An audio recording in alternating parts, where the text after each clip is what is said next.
Lapit mga kaibigan at makinig kayo. Ako'y may dala-dalang balita galing sa bayan ko.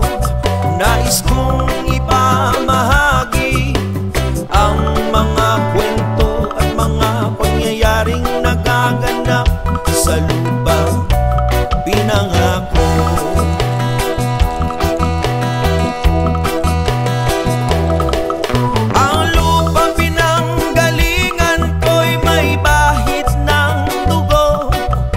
Mga lorong di makalipad sa hawlang ginto.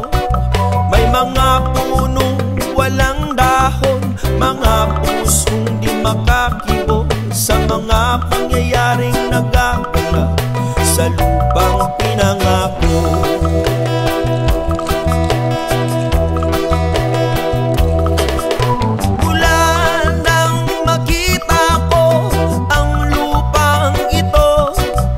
Nakita ko rin ng munting apoy sa puso ng tao, ginatungan ng mga kabulukan hanggang sa lumago.